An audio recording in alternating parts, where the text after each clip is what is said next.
Well, hello everybody. Thanks for tuning in. Tonight's topic is two-way radio, all things two-way radios, whether it be little inexpensive off-the-shelf like Cabela's or Walmart radios, or amateur handheld radios like ham radios, in-car radios. Tonight, joining me is an amateur class of 20 years, Jeff, otherwise known as November 6 X-Ray Romeo, or N6XR. But before we dive into that, I wanted to cover for a moment some of the stuff that might pertain to people that are watching about Mendocino National Forest updates. Let me go to screen share here real quick. We'll switch to this one, share screen, this one, share screen. Mendocino National Forest. When I was on here a few minutes ago, it appears that the COVID closures are they're gone. Everything's open, I guess. The only closure I could find is the ranch fire closure, which looks like it expires this December. The fire restrictions are still apply, which we covered before, and you can look at previous live streams to watch an update on that stuff, because this year's fire restrictions were a little more convoluted than last year, not quite as easy to figure out, but that information is available. I simply went to Mendocino National website, went to the site map, clicked on camping and cabins, and then right here on the right-hand side in the red letters. And again, I don't understand why they don't have this on their homepage. Doesn't make any sense, because you'd think that if when somebody goes to the landing page, you should make it very prevalent that the fire restrictions, and here's how they're defined, the different closures, they should be more obvious. But that's how I find them. I personally, when I go to the Mendocino National Forest website, I always click site map first. For some reason, I find that to be a lot easier to navigate this website than using these links on the left-hand side. So I wanted to throw that in there. Also, we'll switch back to a different view here. We're gonna, let's see here, stop sharing. I'm gonna be up near M4 FH7 area this weekend with a few other people. Actually, it'll be kind of interesting. This trip is gonna be, I have somebody coming with a lifted Crown Victoria with all-terrain tires. A 240 Volvo with all-terrain tires joining us. I think 2 Subarus of different varieties. I don't know which ones. And then our Chevy truck. So this weekend's adventure is going to be pretty unique. I'm looking forward to this. I've never been out with 2-wheel drive, rear-wheel drive, no posi track vehicles. So, hey, this is going to be really cool. But FH7 M4 area will probably be over near Plesket Meadows kind of area. We might go through the M4 to the M2, M21, down the M1. Anyway, if you see a guy in a big white truck with a blue chin and a gold FAA licensed drone pilot sticker on the back window, flag me down and say hello. With that said, I've got a ton of questions I got to ask Jeff, because I am not a ham licensed operator. Today I applied for my FAA or FCC Gmrs license. Seemed to be pretty simple. I had to answer basically, am I a felon? What's my address? Where's your money? And I hit submit. So I guess at this point I'm in a waiting game to get maybe a call sign or what have you, and then be able to, well, actually, I'm hoping Jeff will answer that question. What exactly does having a GMRS license mean to me? What does that allow me or grant me? So maybe that's a good place to start, Jeff. Do you mind? Sure. No, absolutely. GMRS has been around for quite some time now. It stands for General Mobile Radio Service, and it's differentiated from the Family Radio Service, which is probably what most people are familiar with when they get the 2-way radios that you can buy at the outdoor stores, Costco, things like that. If we start at the Family Radio Service, which is probably going to get into one of your questions here, answer one of your questions, are there any frequencies that you can use without a license? And the answer to that is yes. The Family Radio Service was specifically designed to be used by people, families traveling, going through the forest, talking car to car, whatever it may be, without a license. But there are caveats to that. And some of the caveats, number one being the maximum transmit power. It used to be limited to 500 milliwatts, which is only a half a watt. One of the other big restrictions was you were not allowed to have any sort of external antenna. It had to be an antenna that was integrated as part of the radio. That was per the regulation. So this So being if you, an external antenna? that would be that would be affixed to the radio. So that's okay. But what you weren't allowed to do was connect your radio to an external antenna that was on top of your vehicle. Okay, so what about so this one where it threads off? So if it threads off, that is not allowed for use on the family radio service bands. Okay. Technically. So to get to your next question is, well, if you want to use something a little more powerful, if you're out in the woods and you could utilize an external antenna, maybe a little bit more transmit power, then what are your options? And that is the GMRS service. And the GMRS service was designed for just that. It allows you to transmit with up to 50 watts of power, which is significantly more. It's 100 times more than what they used to allow. It's significantly more than what they even allow now at the higher 2 watts. And they do allow you to use an external antenna. So you can get, a magnetic mount or a permanently fixed antenna to your Jeep or other off-road vehicle that you can use with your radio. It gives you significantly more options as far as radios, more advanced features, more range, things like that, that would probably be better suited for, rugged terrain, forest type usage, as opposed to the family radios, which are great for just simple two-way, back and forth, very short range type communications. How much, so with my GMRS license, if I get approved, how much wattage am I allowed? So GMRS, I believe, you're allowed to transmit up to 50 watts. Wow. On the GMRS bands. That's a really pleasant surprise. I didn't realize that. I thought they might give me 5 watts because I remember a long time ago I had a Garmin Rhino that allowed you to have up to 5 watts, but you had to say, yes, I have permission to use this. That's a massive amount of power. It's significantly more than what the typical FRS radio, handheld radio will put out. Most handheld radios are going to be limited to 5 watts.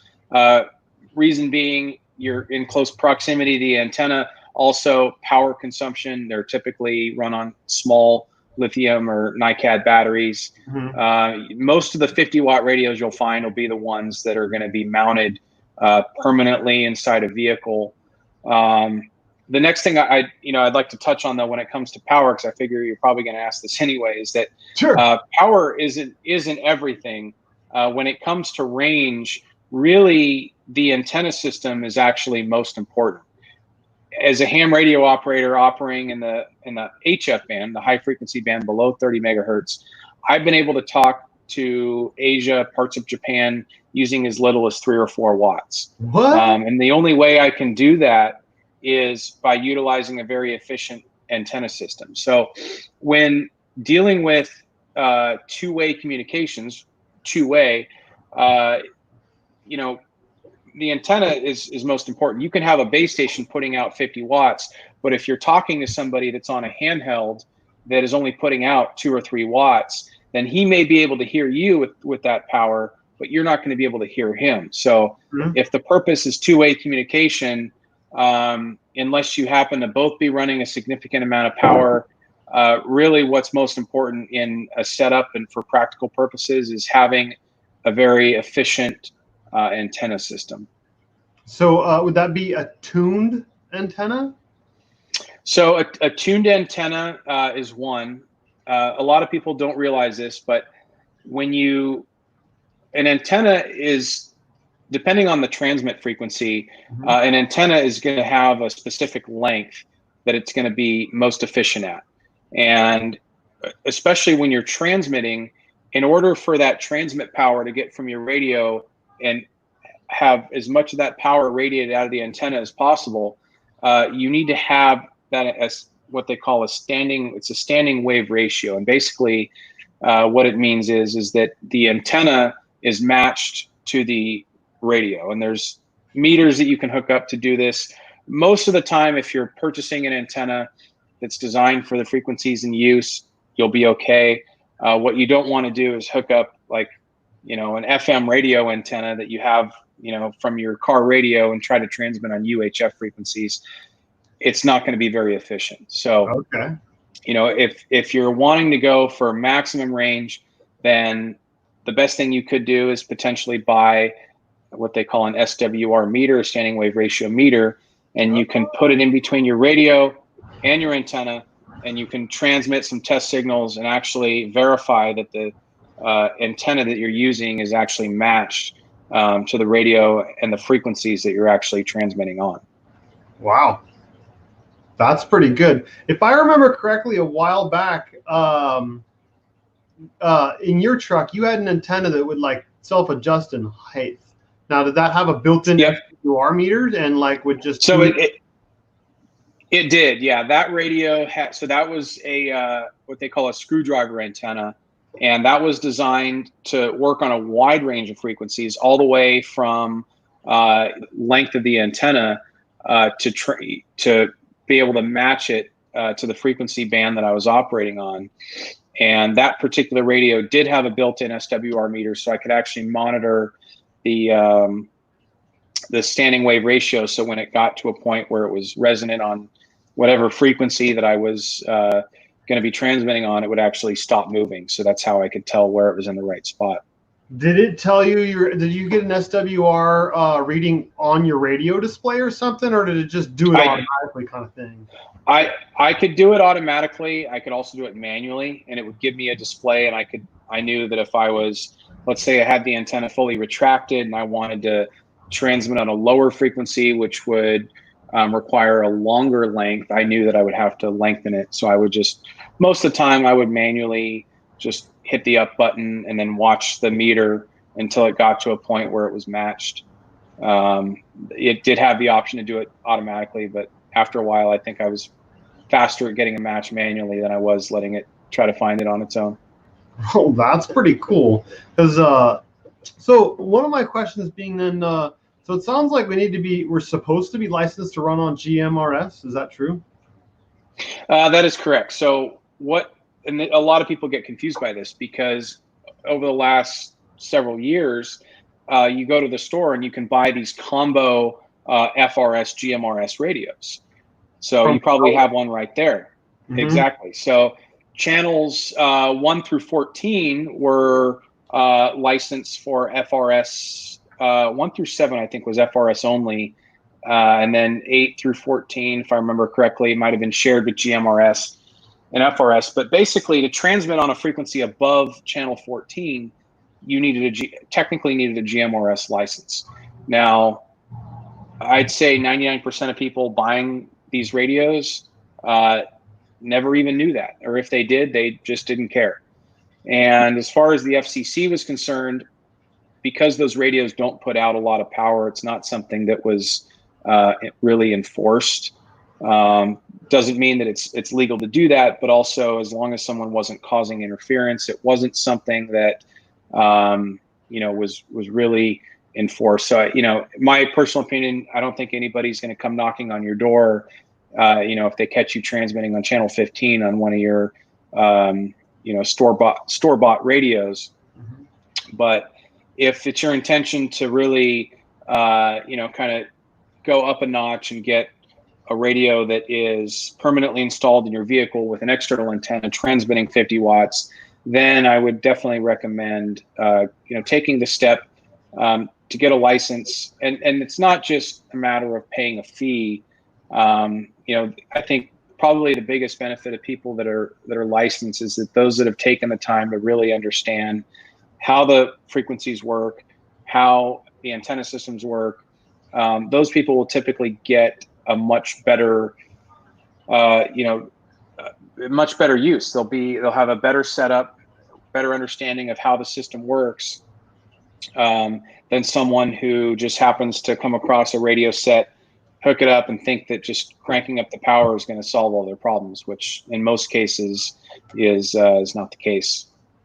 Okay, so just because you have the ability to run 50 watts doesn't mean shit if you don't have the right antenna. Exactly, because if your antenna isn't matched, first of all, if you have a highly mismatched antenna, you'd be lucky to get 10 watts to even transmit out of the antenna anyway. Think of it as like an engine, right? That you have a certain amount of horsepower at the crankshaft, but you have a less amount at the rear wheels, and that's if you have, you know, a drivetrain that's set up properly. But if it's not set up properly, you could lose a significant amount of horsepower by the time it gets to the wheels. So having, you know, this high horsepower engine, you could put all, you know, turbos and whatever else on the engine, but unless you have a drivetrain that's capable of handling that power and it's set up right, and you have the proper tires that can actually transfer that energy to the road and get you some useful traction, the horsepower, it doesn't really mean anything. And in this case, it's your transmit power. Wow. Okay. Good point. So one of my other questions, I heard, no, I've started studying for my ham exam, but it's only through YouTube, nothing official. One of the things I came across was that if you have, if you're broadcasting on a high wattage, if you're really close to the person receiving, you actually could damage their radio. Is that true? It's possible. Most modern radios have what they call RF receiver front end protection. So if you're transmitting on the one exception to that would be what some people do is they might have a splitter for an antenna, right? Let's say you had an antenna that you wanted to transmit on, and then you had a scanner with a splitter connected to it, and you transmit through just a straight splitter. That RF energy is going to go right up that splitter and right into your scanner receiver, and most likely cause some damage to it. That will happen. So aside from that, if there are ways to share an antenna using proper duplexers and all of that, and we could save that for another segment. But to answer your question, if it's just the proximity to the radio, most modern radios have receiver overload protections that will prevent receiver damage from occurring if you're transmitting, you know, right next to it. I'm not going to say it's not impossible, but I think you'd have to work at it with today's modern circuit controlled radios to actually cause some permanent damage. Maybe talking about extremely powerful radios as opposed to one that's like, say, 50 watts, maybe one that's 500 or 1,000 watts, because I know those exist. Oh, absolutely. I mean, so if once you pass your technician ham radio technician class license, you're allowed to use up to 1,500 watts of peak envelope power. So again, on the VHF, UHF frequencies, because the intention here is not to broadcast, the intention is two-way communications, you'll find that transmitting on the higher VHF, UHF frequencies with that much power just isn't something that's practical. It's something that it's much more power than you need to establish communications. The person you're talking to most likely is going to be running significantly less power, which means that if you can hear them, most likely they would be able to hear you with significantly less power. That does change once you get into the high frequency types of operations where you're trying to work, you know, distant stations, say stations, you know, overseas in Asia, Europe, on the high frequency bands, trying to utilize atmospheric skip. In those cases, running lots of power with an amplifier using a beam antenna, you know, that's pretty common on those frequencies. But for the VHF, UHF stuff, for the common two-way communication between people out in the forest, you're not going to be running the kind of power that you'd see broadcast stations running, or you know, the guys that are working, you know, distant stations on the HF bands, because it would require both parties to be utilizing the same amount of power, using the same type of efficient antenna setup. And I can't say that I've ever seen anybody doing that in the field. But you said you've been able to be quite successful at sending your signal out at just a couple of watts with a really good tune. Uh-oh, we lost Jeff. I was about to ask if you have a really good. It sounded like what he was saying was if you have a really good antenna, you can actually broadcast quite a long ways, even with just a couple of watts. Here we go. Add him back in. Actually, There we go. There we go. What I was going back over or touching base on again was the fact that it sounded like, if I remember correctly, you said that with something as simple as a couple of watts with a really good antenna will get you a very long way versus, let's say, 50 watts with a piece of junk antenna won't get you very far. Is that true? That is true. You know, in my case, the example I was using earlier was on the HF frequencies. I think it might have been a camping trip that we were on up in Indian Valley somewhere, where I had the screwdriver antenna on the truck. That radio would only put out 100 watts of power maximum. I didn't have an amplifier connected to it, which isn't a ton of power on the HF bands. And I could talk to Europe, I could talk to Asia. A lot of times I would even turn the power down more than that and see how far I could get under the right conditions, you know, utilizing maybe only 3 or 4 watts. Now, in that case, that wasn't line of sight. That was atmospheric skip. I was basically sending out a signal into the atmosphere, and because it was a frequency low enough, it would actually refract back down and, you know, continue that path until it reached an area, you know, such as Japan was an easy one to work in the evenings. Obviously, the VHF, UHF is going to be line of sight, but again, being line of sight, you can easily work. I mean, think of a cell phone. A cell phone only puts out maybe, I think, a watt or two at the most. You know, in a lot of cases, you're reaching a cell tower that could be 20 miles away if you're, you know, far out in the woods, if you happen to have service. So the range is, you know, power is you can go distance with low power. You really can. It's just a matter of having a good receiver and a good antenna system with as little feed line as possible. So what you don't want to do is set an antenna on top of your Jeep and then have, you know, 50 feet of coax kind of coiled up in the back because you know, that was the length that it came in. If you're going to do that, I'd recommend, you know, figure out how to cut it, how to solder it, so that you can only use the length that you need, because any extra feed line, coax, connectors, those are all going to put loss into your system and cost you distance in the end. Good to know. X Country Adventures has made a comment. A lot of off-road folks are using the race radios. Example, rugged radios. I guess that's a brand name. The company has licensed several frequencies that they have paid for. We have been told that we are okay to use those frequencies. Is that correct? I'm not familiar with those. Are so those, maybe elaborate a little more? I can try to look that up a little bit. Sure. Rugged radios. So when I hear rugged radios, I think of like these little things where they're like, you know, they're made for, you know, to give to your kids, and if they drop it, it's not going to shatter into pieces. They're a lot less expensive than like the entry level handheld ham radio, which is not likely as waterproof and whatnot. And if you do break it, you're going to be a little more sad because it costs a little more money. And then you get into like the Walmart style radio, where if it does break, you know, I hate to say who cares because you're creating trash, but at the same time, who cares? It costs you $20. Right. So I'm looking now on ruggedradios.com, and it looks like they sell rugged radio. It looks like they do sell, basically these are GMRS radios as far as I can tell. But how can they sell you a license? Because one of my questions on the application was, am I a felon? How can I answer that question by simply purchasing a radio?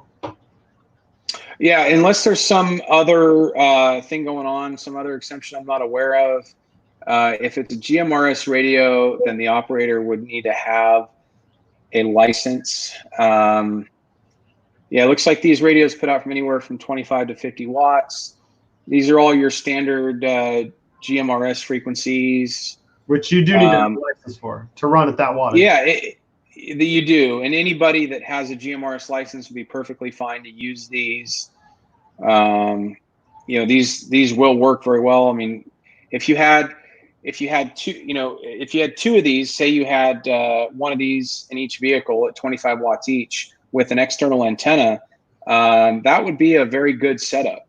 The inefficient setup that you would find is someone that has one of these on their their Jeep or whatever, and they're trying to talk to someone that's using a handheld radio inside another vehicle.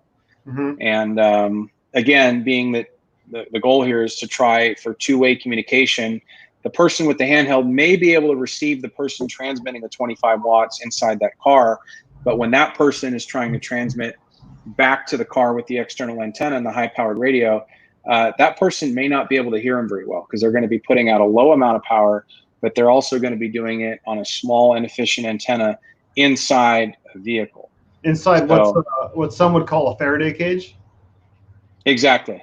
Okay. Exactly. And you can Google that one on your own when you're watching. We're not going to go too deep. So X Country has tossed in a couple other comments. UHF and VHF radios for off-road racing and adventures.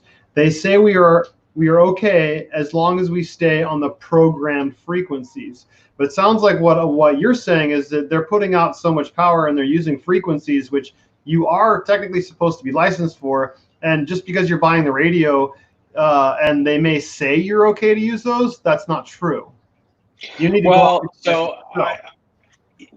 so it depends on the frequency actually. And I think I'm not 100% sure on this because I haven't seen the literature. I'm trying to look it up right now. I was just seeing the general GMRS, but I think I might know where they're going with this. There are, in addition to the GMRS and FRS are two radio services of many that the FCC issues licenses for. Another one is the business band radio service, which issues licenses for just about anything you can imagine.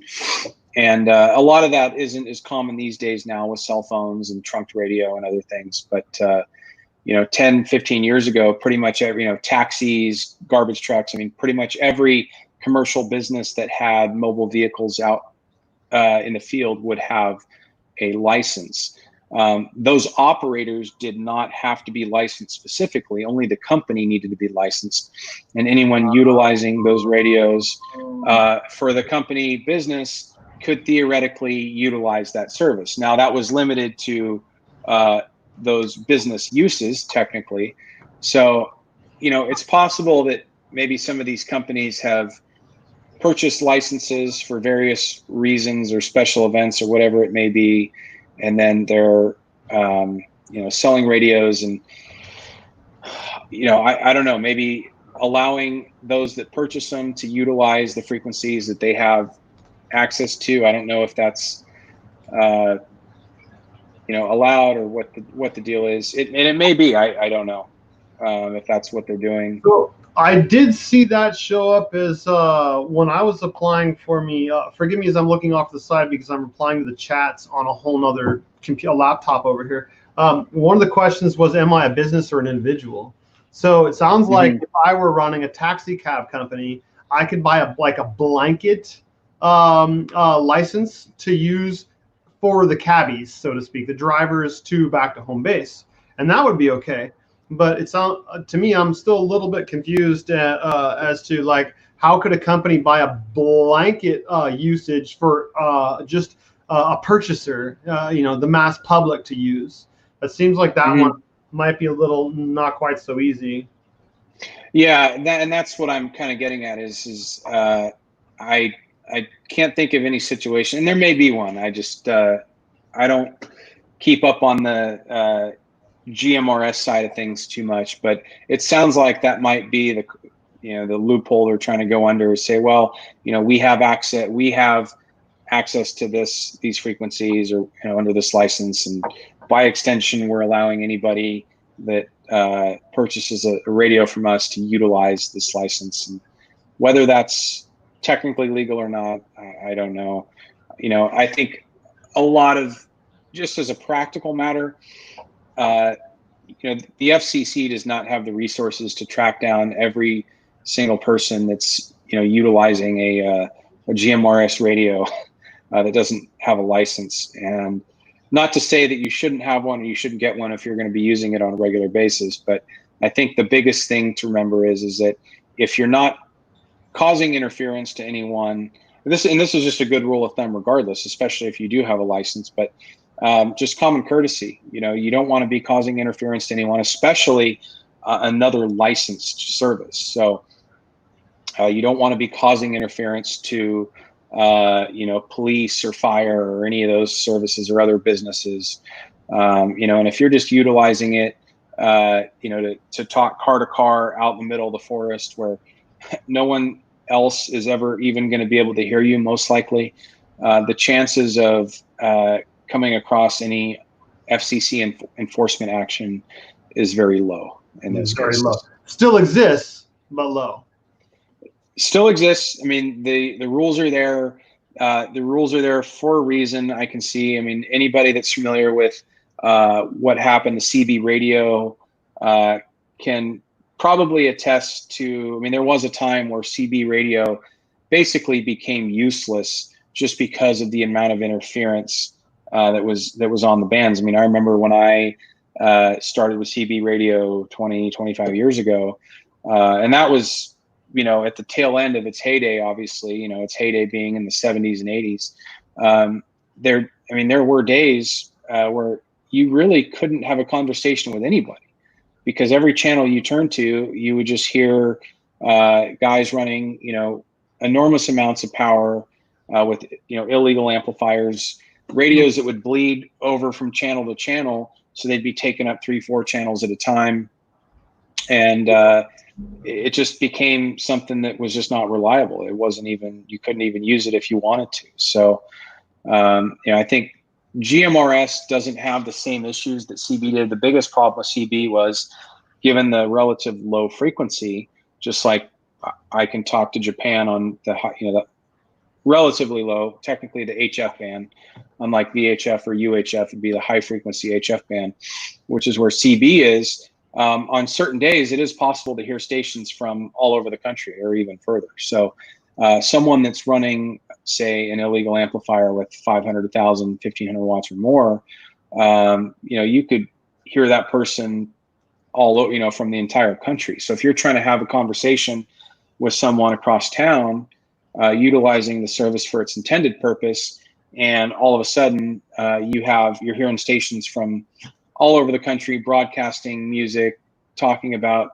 God knows what, you can imagine, what kind of problems that were created on that service. Yeah, I remember it wasn't that long ago. I was trying to use CB, and it seemed like there was that kind of thing. It was like some guy trying to run his own amateur radio service out of his living room with, I know this is sensationalistic, but a 1,000,000-watt radio that everybody's hearing on 5 different frequencies, and he's just rambling and playing music, and you can't even talk to him. You can't, and that's my point about running power, is that you'd get these guys that would run these huge linear amplifiers, and they were broadcasting. So, if that's your purpose, like an AM radio station where you're putting out 50,000 watts for everybody to hear you, then that's what you want to do, is you want to run a lot of power. But in the case of CB, where the purpose is for two-way communication, you get these guys that are running all this power, and you're trying to talk back to them. They can't hear you. Yeah. They probably couldn't hear you even if you're running 500 watts, because they're running thousands with a huge antenna, and all they're doing is rambling and playing music, and just otherwise causing interference to everybody else that's trying to have a legitimate conversation.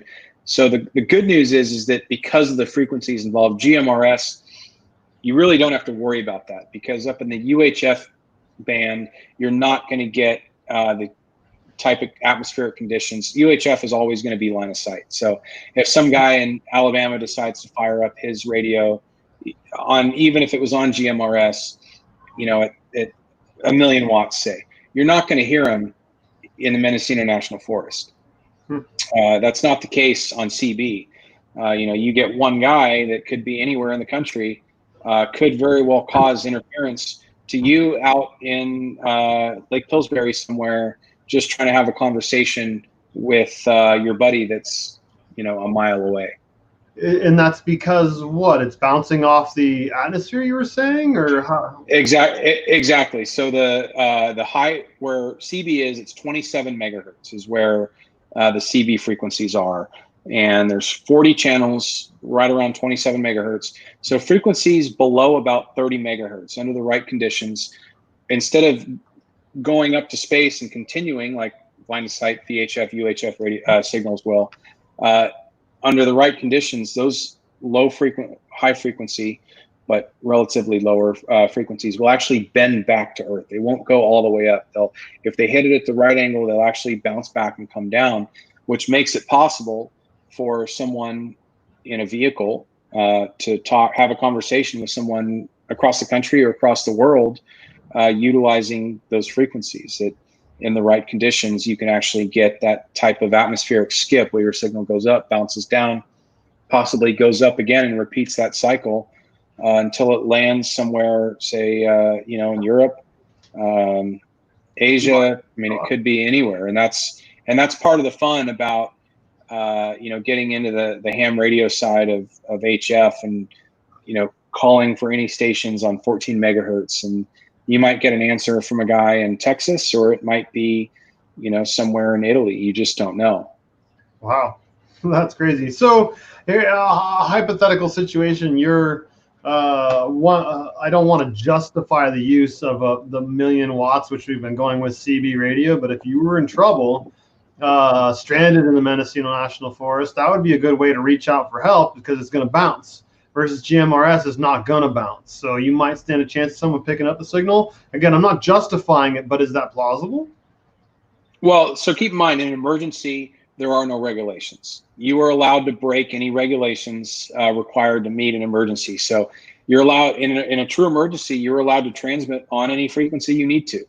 All bets are off. If it's a life and death emergency, you were able to utilize anything at your disposal to do that, and transmitting with power and broadcasting, hoping that someone hears you. That's certainly an option. One of the nice things about GMRS, though, even though it is line of sight, there are some GMRS repeaters out there. So what you'll get someone, an individual or a radio club or someone that will put up a transmitter receiver on a mountaintop, lease space on a tower or something like that. Mm-hmm. And you can utilize that repeater to extend your line of sight. So even though it's line of sight, if you have line of sight to a mountaintop, that mountaintop will have line of sight to a much wider area.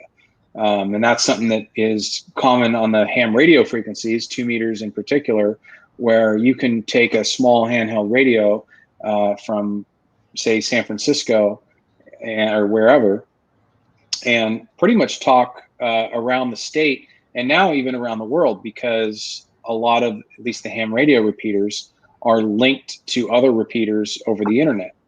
So it makes it possible now for someone with a small handheld radio to pretty much talk around the world if they're able to have line of sight to one of those repeaters that is linked to the internet system.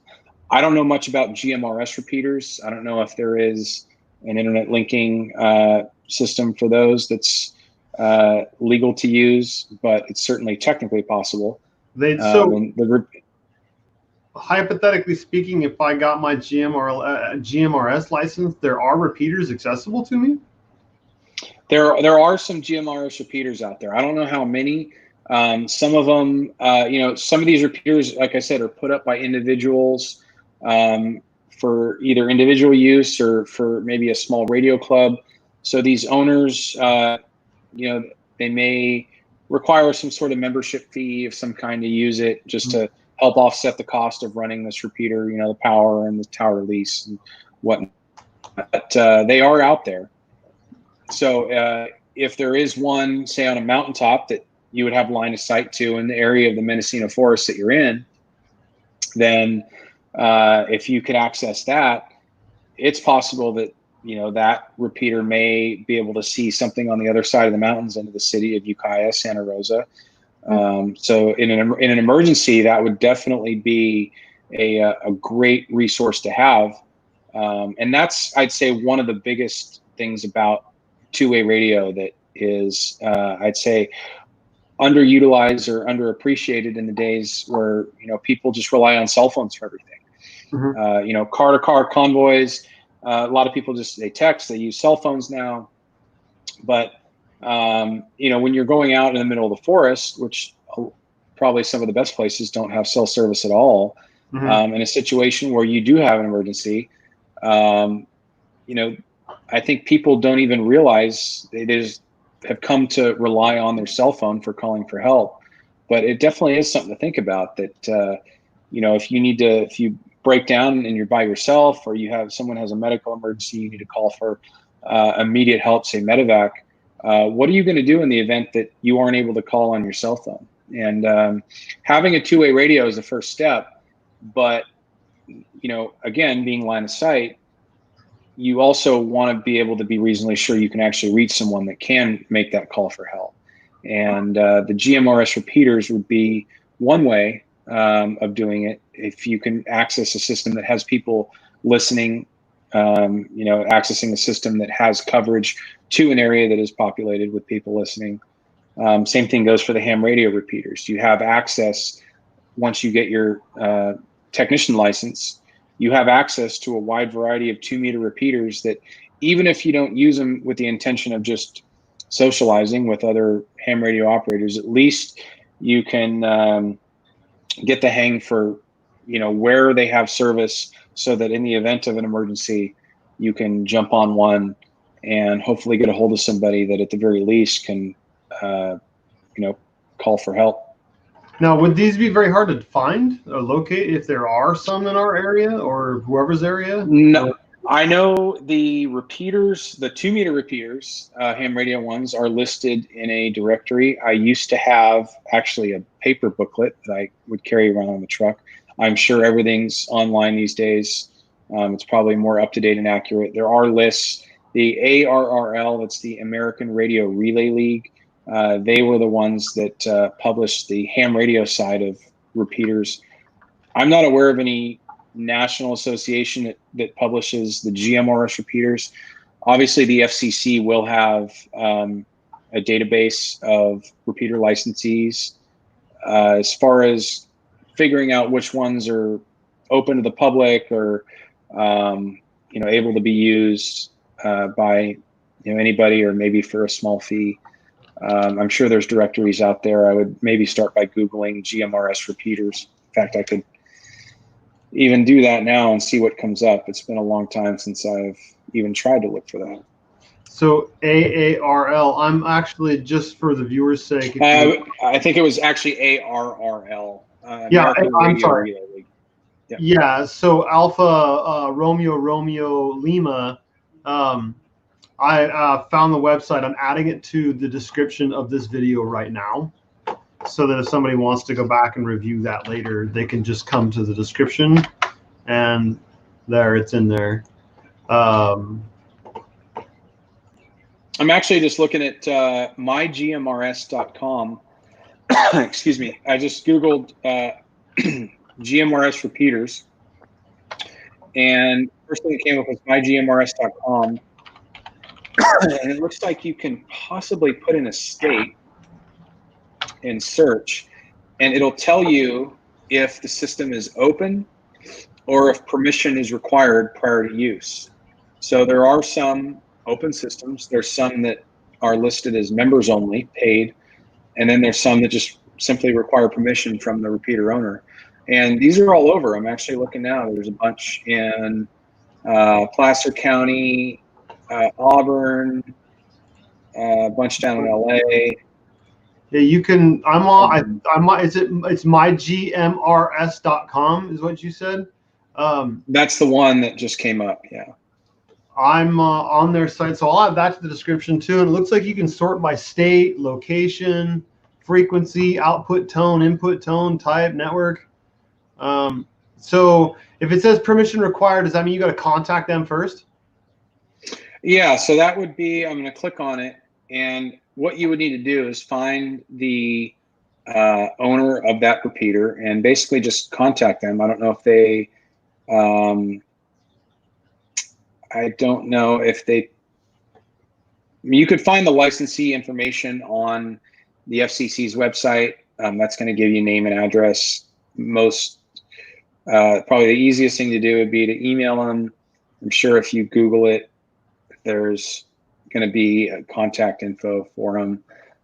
I guess the other option is you could always, if you have the ability to access the repeater, if you have the right squelch tone to access it, you could even, after listening to it for a while, maybe key up and simply ask someone on the system where you'd go about getting permission to use it.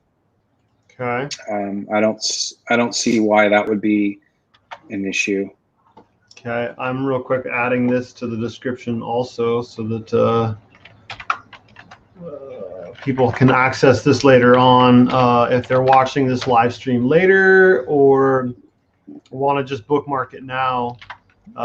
It is now added to the description.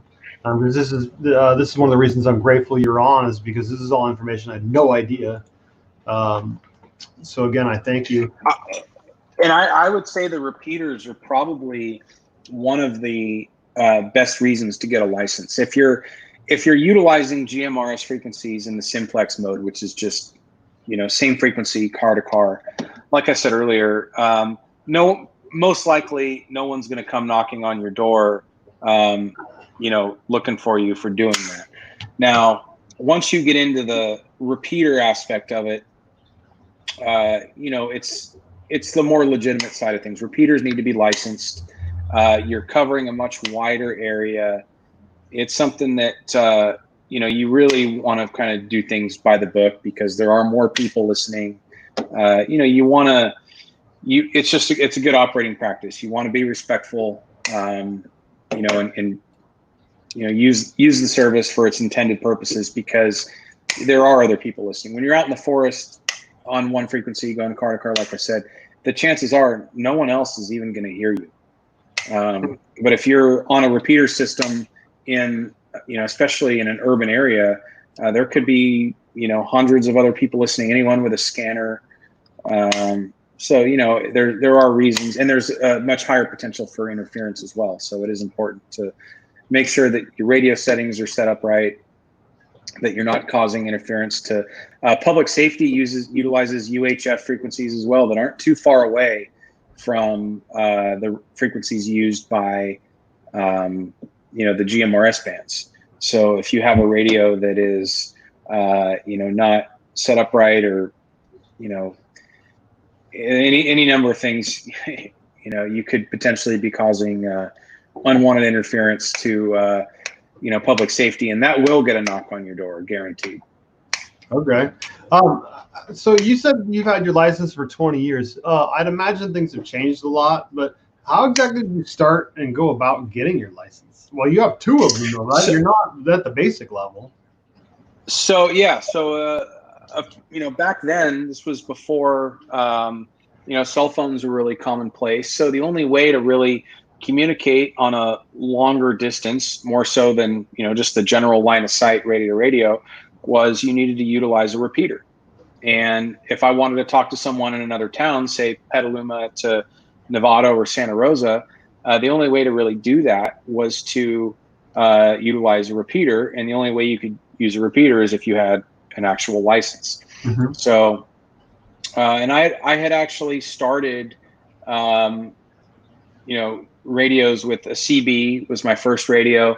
Then I got into scanning and listening to public safety and all sorts of other things on the scanner. And then I think I came across some local repeaters, hearing traffic on there, and realized, the opportunities that getting a license would actually open up for me, being able to utilize all sorts of frequencies. A friend of mine had his license, so he kind of pointed me in the right direction.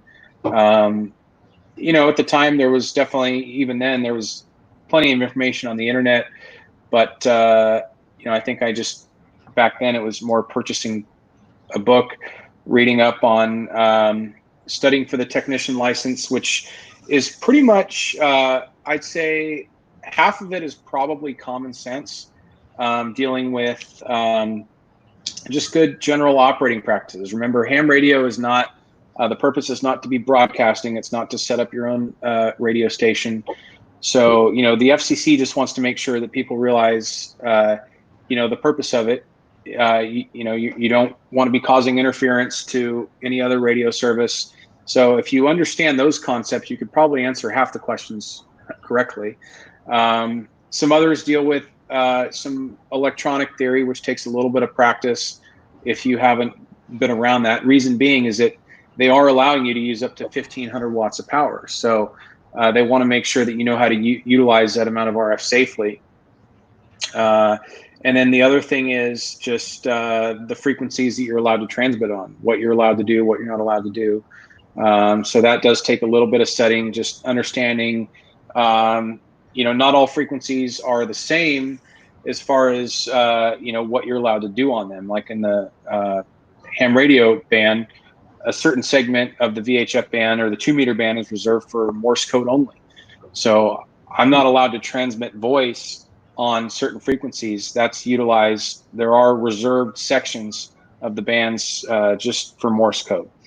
So you need to kind of understand, okay, so day one, you get your license, you get a radio. Can I just fire it up and have a conversation with my buddy on, 144 megahertz because it's part of the 2-meter band? The answer is no, because you're not allowed to transmit voice on that section of the band. So, like I said, most of it common sense, a little bit of studying, but I wouldn't say that it's all that difficult, especially for somebody that has already been exposed to radio in some ways. A lot of people that are getting into ham radio are coming from the GMRS side or coming from the CB side. So they already have some sort of understanding as far as basic operating principles and all of that. So I think if you come with that knowledge, I don't think getting the technician class license is all that difficult. Just like anything, it takes a little bit of studying. But it definitely is worth the putting in the effort. So X Country Adventures just posted there's an app called Ham Test Prep that looks pretty good for preparing for the test. Have you heard of this, Jeff? I'm actually looking it up.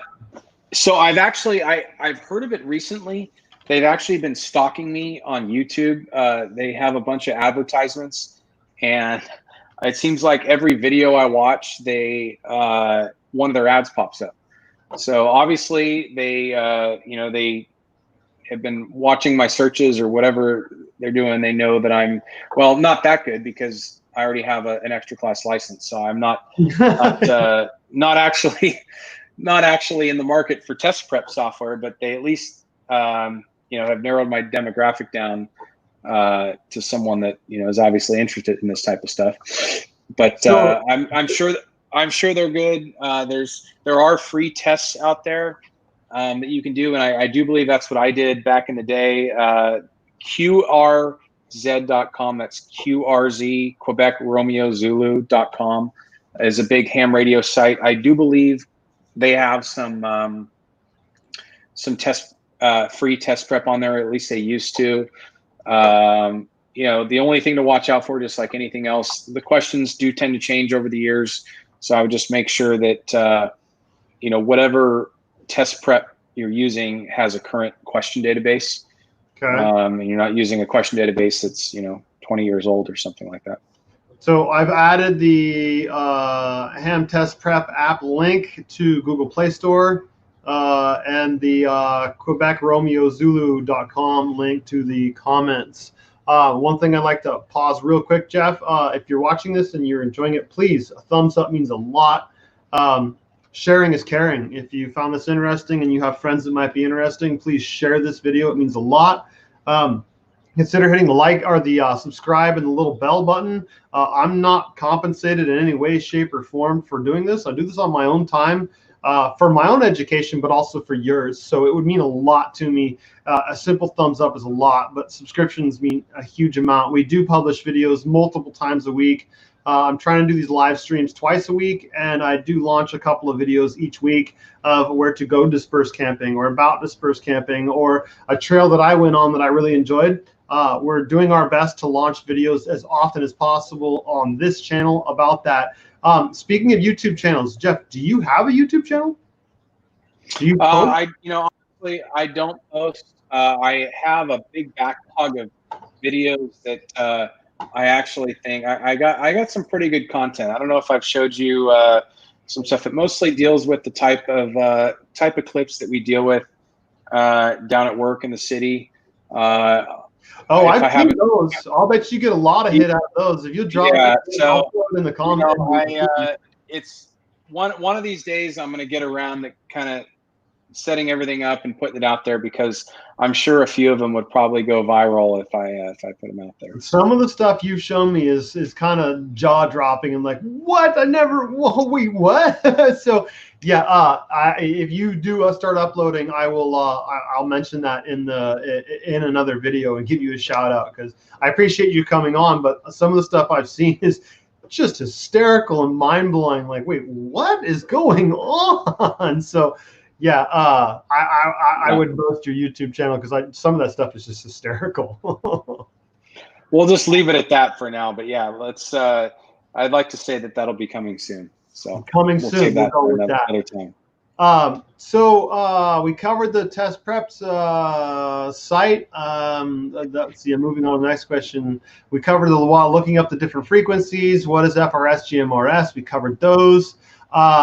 So. Here's the question: what would be when I bought these as a set at Walmart for, I don't know, I think it was like $40-50, but then I went on to Amazon and I found these like entry level ham radios where you could type in your frequencies and use them as a scanner or use them for GMRS or FRS. The price difference isn't all that much. For someone who's never bought a radio, would you splurge and spend the extra bucks and get one that doubles as a scanner, or would you just keep it simple and go with something like this that could broadcast on GMRS, which, from what I'm understanding, without a license, isn't technically legal anyway?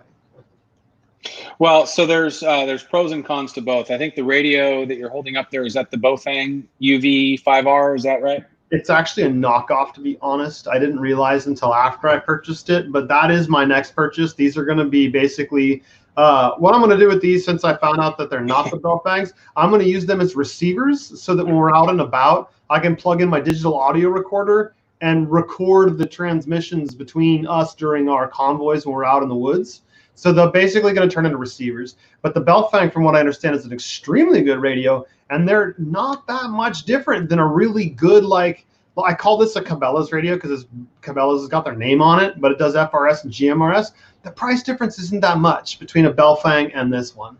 The interesting thing is that the BAOFENG is actually a knockoff. BAOFENG is actually a knockoff of one of the Yaesu or the Vertex radios that are significantly more expensive, and those have been around for a long time.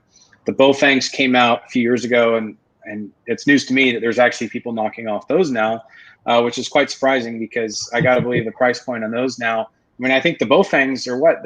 You could get those now for $20-30, right? I mean, yeah, they're not expensive. I actually got these with the earpiece, the like cop style microphone, the two different antenna sizes. I don't know if I keep this in the frame. Mm-hmm. And then an extra battery for each radio, and I think it was $120 for everything, all said and done. Yeah, you can't beat that. The Yaesus are I'm partial to Yaesu gear. I've had Yaesu gear for a long time, and it's great gear. The BAOFENG, I think a lot of people say, is a knockoff of that.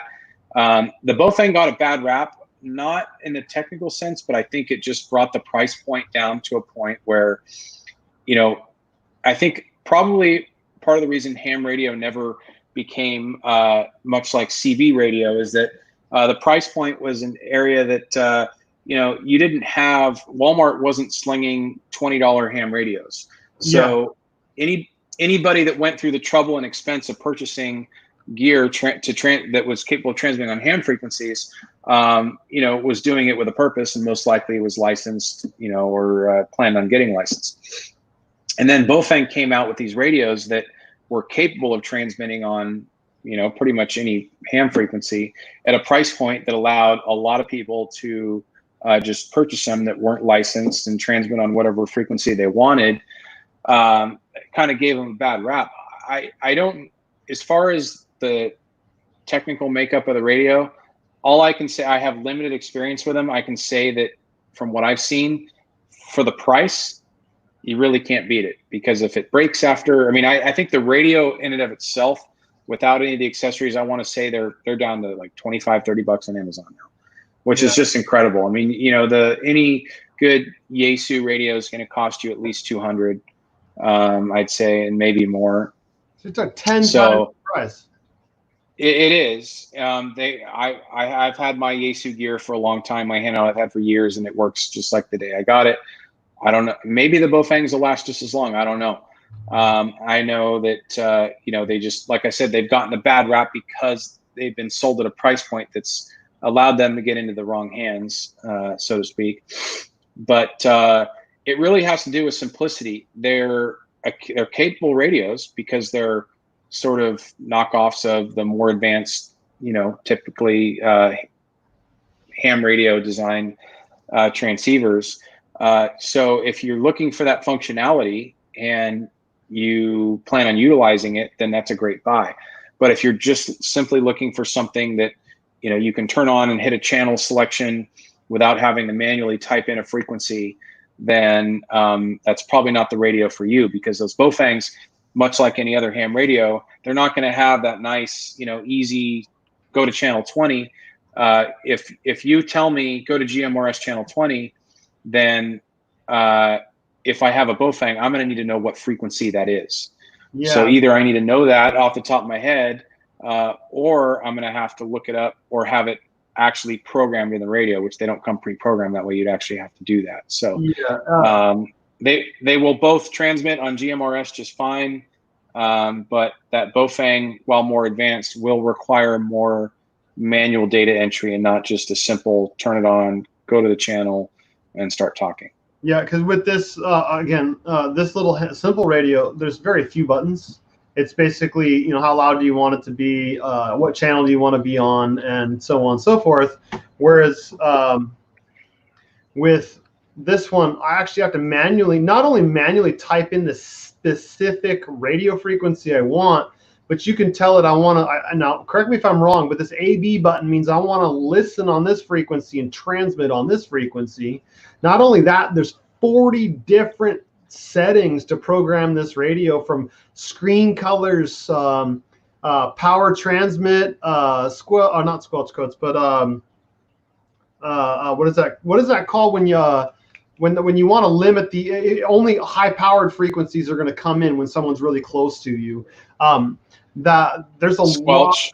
Yeah, okay, so squelch. There's a whole lot of different settings in these, which to me is fine. I don't mind memorizing them. But also, like you were saying, to memorize all these different frequencies, from what I understand, these will remember them, but a lot of them you need to buy a USB cable to actually type in what it actually is. It'll remember the frequency, but it's going to remember 1, 2, 3, 4, not Petaluma PD or Windsor Fire Department or Sonoma County Fire Rescue. You can't just do that without a USB cable. For me, I actually have to, because I don't have that cable, I carry around a 3-page cheat sheet with all the GMRS frequencies, the Cal Fire frequencies, the Mendocino National Forest frequencies, the police, all the local police departments, the sheriff's department, and so on and so forth. So yeah, it sounds like one consideration that's really important to these radios is, how simple do you want it to be? Just quick plug and play, turn it on, hit the frequency? Or do you want it to work on GMRS, FRS, but then also be able to monitor? On the last live stream we were talking about, I use this to monitor the admin frequency for Mendocino National Forest. And at 10 a.m. and 4 p.m., they broadcast a specific weather forecast for the western and the eastern Mendocino National Forest, which to me is invaluable, because when I go up to, say, Plaskett Meadows, I'm searching the weather on weather.com for Covelo, irrelevant to what it's going to be up at Anthony Peak. Totally irrelevant. Whereas with this, I could pick that up. But that means knowing a little bit more technical information as to the specific frequency, the squelch codes, and whatnot. But to me, I'd rather spend the extra bucks and have it. So Jeff, X-Country Adventures asked if you've ever taken part in any ham contests. So I haven't officially. I've been a part of them. Just, you know, so I mostly have done the, as far as my ham radio stuff goes, for personal use, not really a part of any club or anything like that. But when a contest was going on, I would unofficially participate in just that I would try to work as many stations as I could, because it would help me gather, states, like I have actually up here. I'll put it up here. I actually have my, I can see it, my Worked All States Award, which basically means that I've not only made a radio contact with another station from every state, but I also have a QSL card, which is like a radio postcard to prove it. I actually had to submit all 50 to prove that I had actually worked those stations. And one of the best ways I have found, even though I wasn't actually trying to go for any contests, is that during a contest, I could work. There were just a lot of people on the band, so I could quickly work a lot of stations in a bunch of different areas. One of the things, though, that I'd really like to do at some point, I don't have, I'm sure I could probably apply for it, my DXCC award, which is basically working 100 different countries.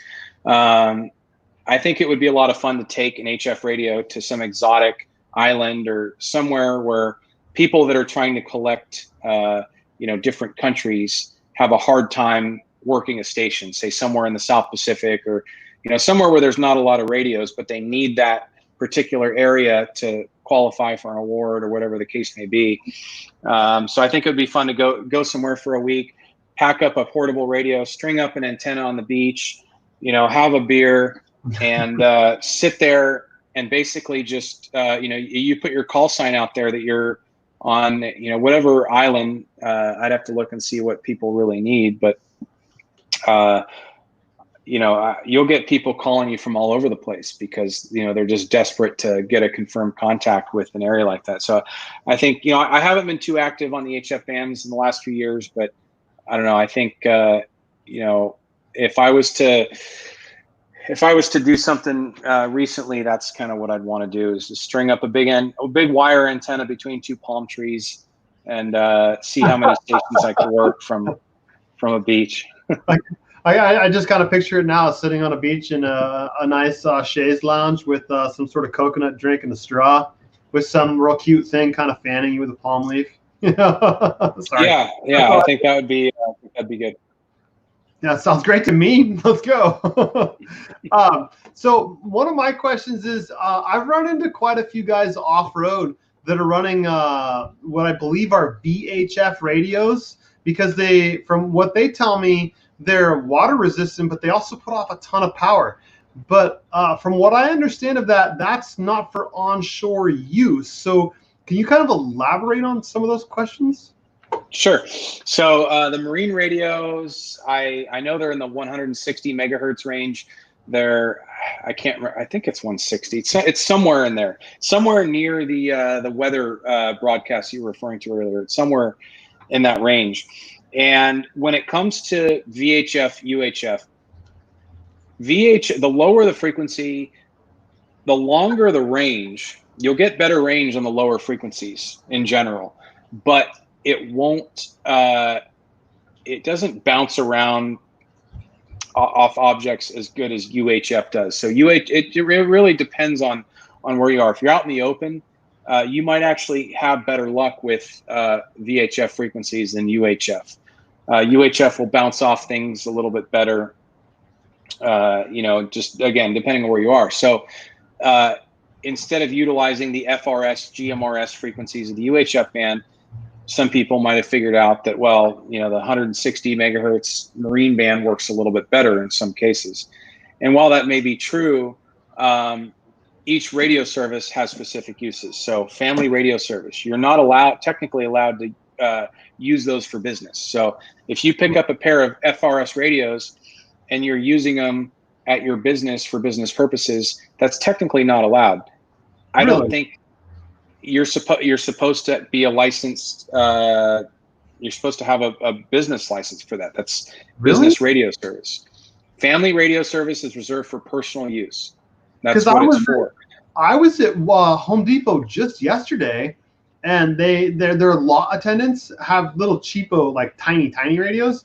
And I said, I'm sure they do. What frequency do you want? It's channel 1. Almost everybody does it. You know, back in the day, if you were a business, you'd purchase a blanket business license for a certain number of units, and you'd get your frequency that was licensed to you only, and your units would communicate on that frequency. FRS came around. It was so much cheaper and easier just to buy FRS radios and just give them to everybody and utilize that. Everybody does it. It's not something that's really enforced, but that's not technically legal. Not technically legal, no. So you know, it is what it is. So to go back to the marine thing, you know, the FCC sets up a band plan for each part of the spectrum, right? And the marine radio service is designed for just that, marine radio service. And within that frequency range, there's things like ship to shore, ship to ship, emergency, all sorts of frequencies that are designed to be utilized for a specific intended purpose. I don't believe anywhere in there is shore to shore. You know, it's just not part of the, it has nothing to do with marine. So therefore it's not part of the service. It's not allowed. Doesn't mean it won't work. It works just fine. If you're out in the Mendocino forest and you're having a conversation with your buddy, you know, that's a mile away, you're probably not causing any interference to anybody that's, you know, trying to utilize it out in the ocean or anywhere. Probably not going to be a huge issue, not legal. But again, the biggest consideration when it comes to, you know, utilizing radio frequencies is, I'd say as a practical matter, are you causing interference to anybody else?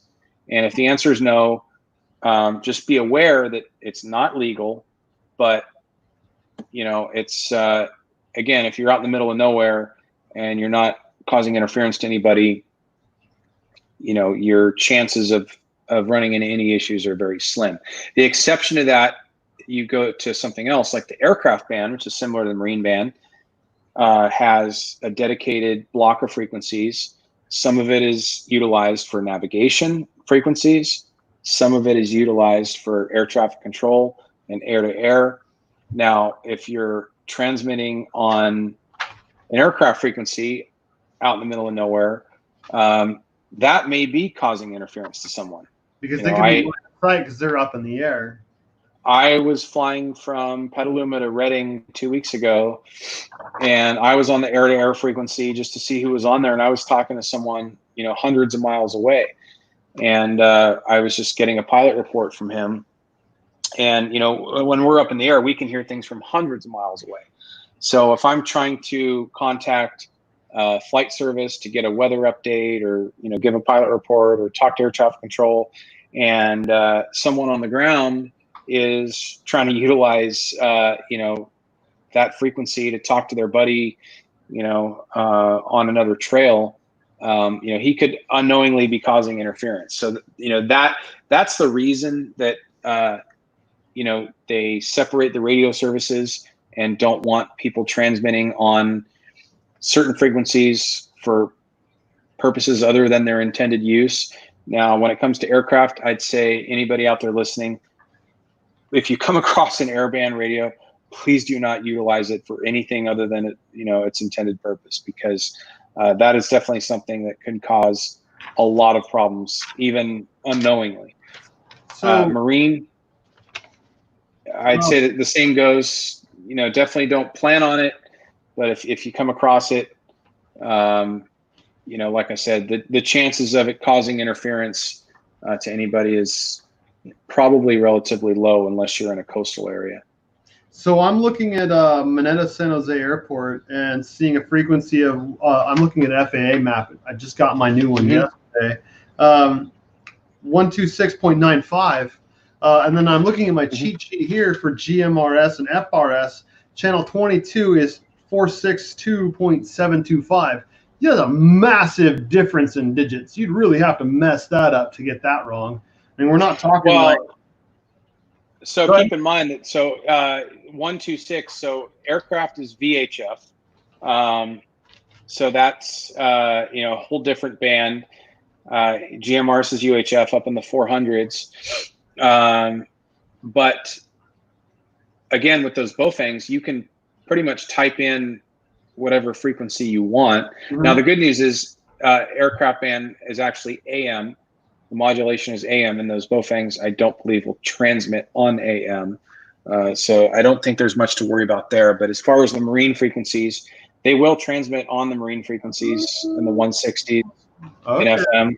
At least, I don't know if they do out of the box, but if they don't, I don't think they're that hard to modify to basically transmit on pretty much any frequency. Or you order it from China, and then you get whatever you want. And China don't care what we broadcast on. They'll sell you whatever you want.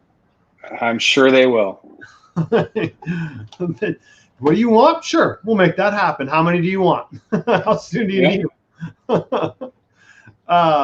So another question is, so at the beginning of this, we mentioned that your call sign is November 6 X-ray Romeo. Do you, is that supposed to be something that's secretive, or how do you tell anybody that? I see it on people's license plates. Yeah, so a couple things. Number one is you were at least on the ham radio bands, you're required to identify yourself at the end of every transmission and every 10 minutes that you're having a conversation. So it's legally required to use your call sign while transmitting on those frequencies. It's a good operating practice to use it at the beginning if you're calling another station, but as far as the legal requirements, it's every 10 minutes and then at the end of the conversation. With that said, much like FAA, aircraft registration numbers, call signs, there is a database that is publicly available with your name, and if you utilize your address, it's in there.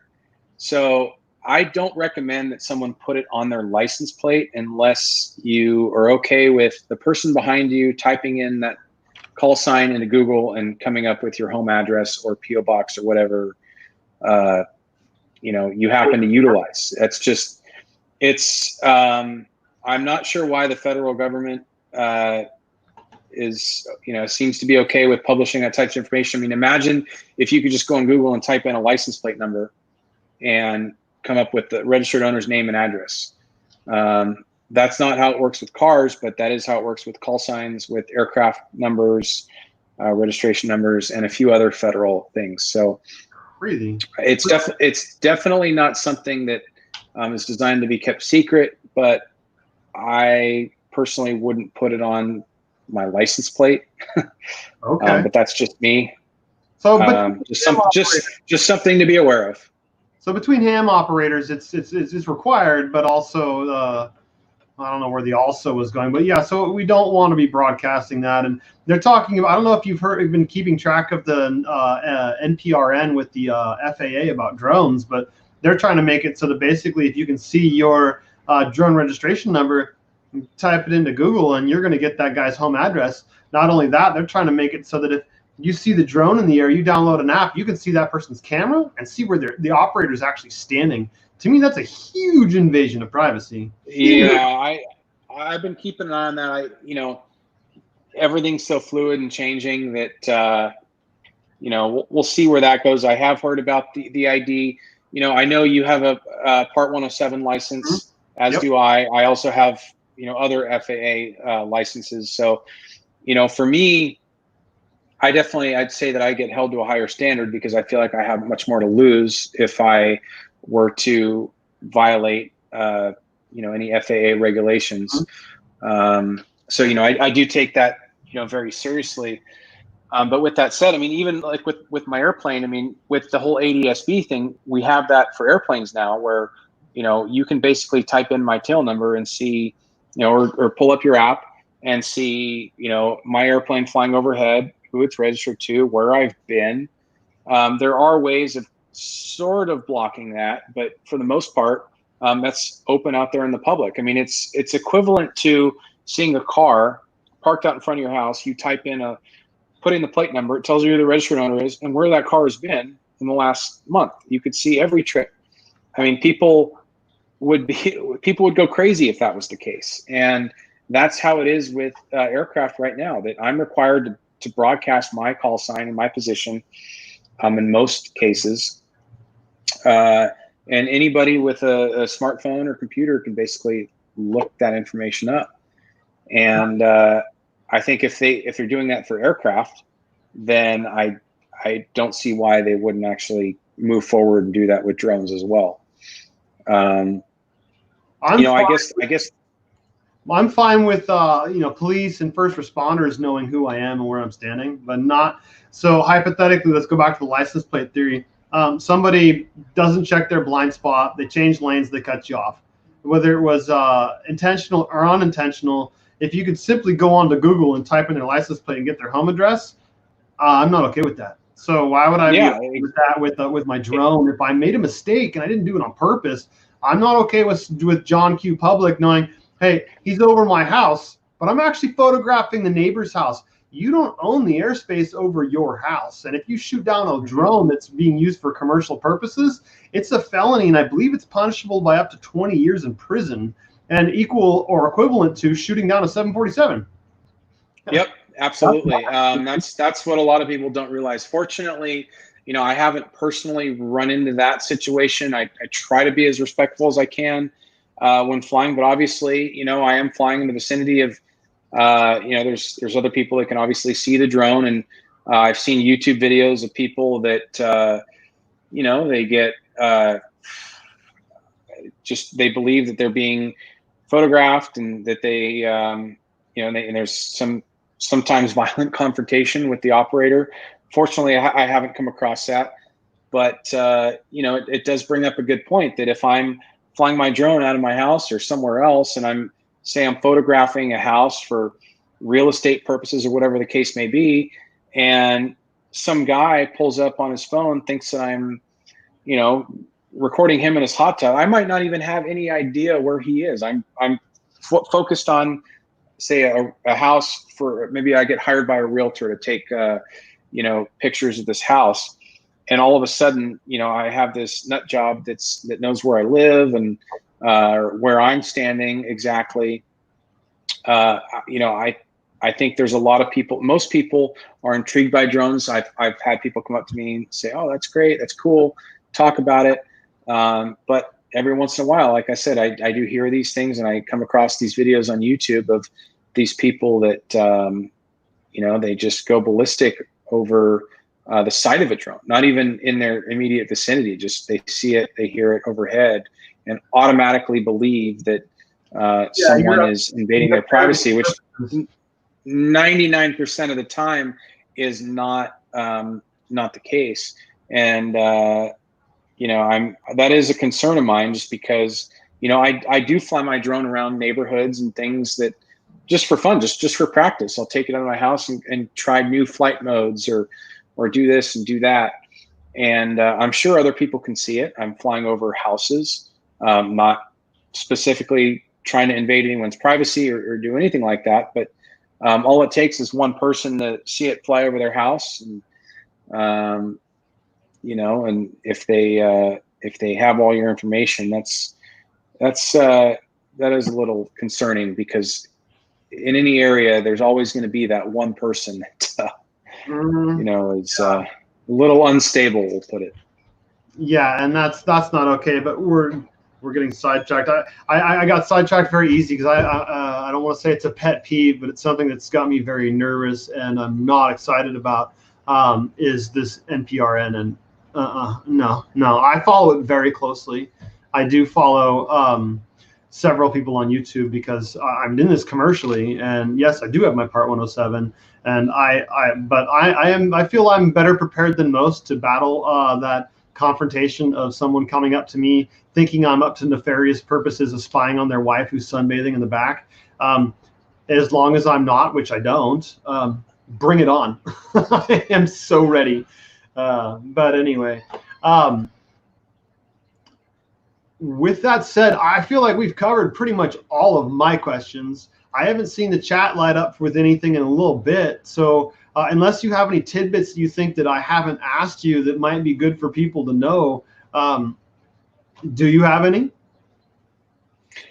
No, I would just say that if you're the type of person that's out on a regular basis in the middle of nowhere, I would definitely look into getting licensed, getting familiar with the local repeaters and repeaters that work in the area that you typically frequent, especially in areas where cell phone service is non-existent or unreliable. Because it may be just having that peace of mind is something that is good to have. Just the other day, I was on an RV trip. In fact, I just got back about 2 hours ago. We were down in Arizona and parts of Nevada and Eastern Sierras. There were areas towing this RV through the Eastern Sierras, or actually parts of Nevada. No cell service. Probably 30, 40 miles on these state highways. Out in the middle of nowhere. It's 110 degrees. We had one flat tire. We had one flat tire going down there, and we had so we were running on the spare basically. So if we had a breakdown or something that basically we got stranded, I had my handheld radio in my back pocket, and I knew that even if I was in an area no cell service, I had a general idea that there were a couple repeaters on certain mountaintops that I knew I could hit, and hopefully call for assistance at some point if it turned out that we broke down, we need to get towed out of there, or whatever the case may be. So it's a great peace of mind to have. It's not that difficult to get at least your technician license. It does open a lot of doors, especially for people that are out in the middle of nowhere. I've seen it making a resurgence, I'd say, in the last couple of years, especially with the wildfires that we've had. A lot of people are looking into getting prepared.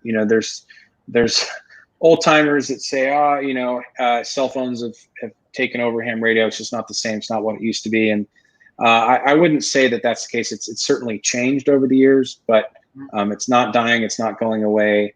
I think, like I said, with the fires and power outages that took down cell phones, the generators that were at cell sites were designed to, keep the site running for a couple hours in the event of a power outage, during a storm. I think the longest power outage we've ever had has been in a few hours. And then they shut off the power for a couple days. Cell sites, the ones that had generators, or even batteries, ran out in a few hours. The ones that had generators continued to go for maybe a day or two beyond that. And then those ran out of fuel. And then all of a sudden, cell phone service was very unreliable. So just having that radio in your back pocket and having the ability to utilize repeaters and utilize everything to its fullest extent is definitely a good thing to have. So almost like having an additional spare tire. You hope you never need it, but if you need it, you're super glad it's there. Even more than that, not only is it a good thing to have, but it is something that you don't necessarily only need to utilize it in emergencies. It's certainly something that there are people that frequent these repeaters, these local repeaters.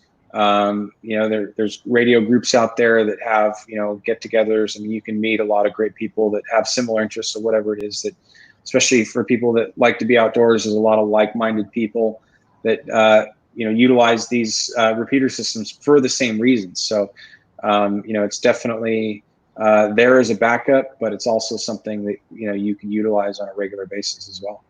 Yeah, and then so these I mentioned came with a spare battery. So in theory, while I'm using this, if it runs out of battery, I could switch out the battery and have this one charging. And because these batteries are so low voltage, it wouldn't take very much. You could charge this off your car. So even if your power is out, you can still recharge these. And regardless of whether your cell phone's working or not, it's not going to be a major issue. You could actually just keep going and communicating. And from what I understand, emergency operations actually really likes having ham operators available, because they can still use them to help communicate information during disaster or emergency situations. Absolutely.